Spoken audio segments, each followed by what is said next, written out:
Dear viewers, ఈరోజు video మనకి అల్లం పచ్చడి. దానికి నేను పావు కేజీ అల్లాన్ని తీసుకున్నాను. 200 గ్రాముల చింతపండుని తీసుకున్నాను. మనం చింతపండు వేడి నీళ్ళు మరగబెట్టుకుని దాంట్లో వేసుకుని నానబెట్టుకోవాలి. ఇది 1 or 2 hours నానిన తర్వాత దీని నుంచి పేస్ట్ని తీసుకోవాలి. చల్లారుతుంది మనం కాసేపు పక్కన పెడితే. ఇప్పుడు ఆయిల్ పెట్టాను పొయ్యి మీద. నెక్స్ట్ మనం అల్లాన్ని శుభ్రపరచుకొని తొక్క తీసి అది మార్నింగ్ నుంచి ఈవినింగ్ వరకు ఎండలో పెట్టాను అల్లం ముక్కల్ని. ఇప్పుడు వేపేస్తున్నాను చూడండి. లైట్ గోల్డెన్ బ్రౌన్ వచ్చే వరకు వీటిని వేపుకోవాలి.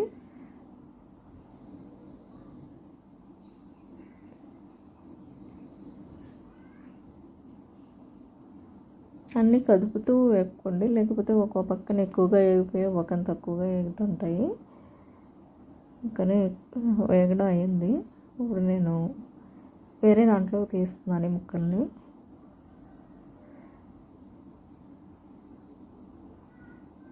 పచ్చడి నిల్వ ఉంటుందండి. పచ్చడి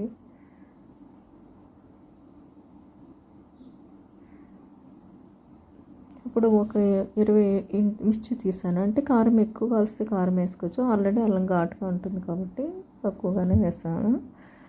ఒక 20 అలా తీసుకున్నాను. ఇవి బాగా ఉబ్బే వరకు ఫ్రై చేసుకోండి. కలర్ చేంజ్ కాకుండా తీసేయచ్చు. ఎక్కువ మాడితే కారం బాగోదు. ఈలోపు మనకి చింతపండు కూడా నానింది. ఇప్పుడు ఈ విధంగా చేసి మొత్తం గుట్టలు అవన్నీ లేకుండా మెత్తటి పేస్ట్ మాత్రం ఉండేలాగా దీన్ని మొత్తం తీసుకోవాలి. మెత్తటి గుజ్జును మాత్రమే తీయాలి.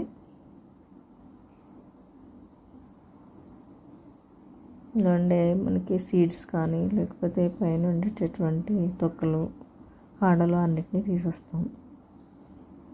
ఈ విధంగా రావాలండి పేస్ట్. ఇప్పుడు ఆయిల్లోనే మనం మిరపకాయలు వేయించి తీసాం కదా, ఆ ఆయిల్లోనే కొంచెం ఈ పేస్ట్ అంతటిని వేసి కొద్దిసేపు వేడి చేయండి.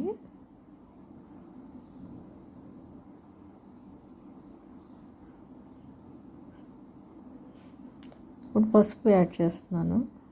అలాగే కొద్దిగా 2 స్పూన్లు సాల్ట్ కూడా యాడ్ చేశాను. అంటే తర్వాత మళ్ళీ కావాలంటే కలుపుకోవచ్చు కలిపేటప్పుడు, అందుకని ఇప్పుడు కొద్దిగానే యాడ్ చేశాను. ఎవరికైనా వెల్లుల్లి వేసుకోవాలంటే వాటిని కూడా చితక్కొట్టి ఇప్పుడు వేసుకోవచ్చు. దీంట్లో వేయడానికి మెంతుల్ని అలాగే జీలకర్ర ధనియాలు ఈ మూడింటిని 1 స్పూన్ తీసుకొని లైట్గా స్మెల్ వచ్చే వరకు మనం వేపుకొని గ్రైండ్ చేసి పౌడర్ చేసి పెట్టుకోవాలి. ఈ పౌడర్ని మనం పచ్చడి కలిపేటప్పుడు దాంట్లో వేసి కలిపేయచ్చు. చూడండి, ఇలా లైట్గా పౌడర్ చేసుకున్నాం. కొద్దిగా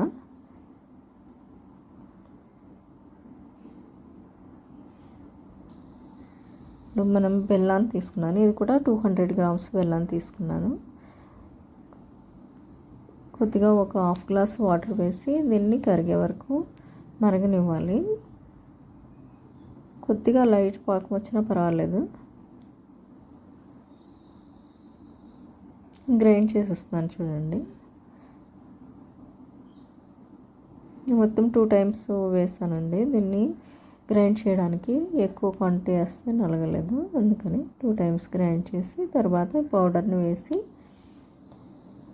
అలాగే మనం గ్రైండ్ చేసినప్పుడు వాటర్ వేయకూడదండి. అందుకని మనం పట్టి ఉంచుకున్నటువంటి పాకం పట్టి ఉంచాం కదా బెల్లాన్ని, ఆ బెల్లాన్ని యాడ్ చేసుకుంటూ కలుపుకుంటూ మెత్తగా అయ్యే వరకు గ్రైండ్ చేసుకోవాలి.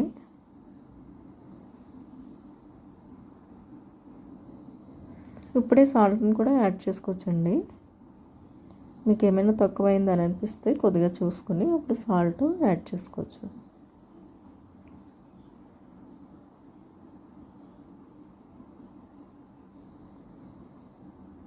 చాలా టేస్ట్గా ఉందండి. మనం అన్నంలో కానీ చపాతీ, దోశ, ఇడ్లీ దేంట్లోకైనా సరే మనం వాడుకోవచ్చు. నేను వాటర్ తగలకుండా ఒక గాజు జార్లో వేసి భద్రపరుచుకుంటే మనకి చాలా రోజులు నిల్వ ఉంటుంది. గాజు జార్లోకి మారుస్తున్నాను దీన్ని.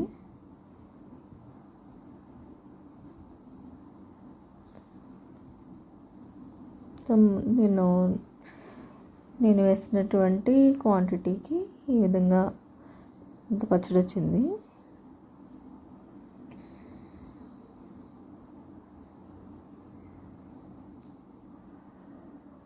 మనకి ఇది 2 months అలా నిల్వ ఉంటుందండి. తడి తగలకుండా ఉంచుకోవాలి. నెక్స్ట్ పైకంటే ములిగే వరకు మనం ఆయిల్ని పోయాలి.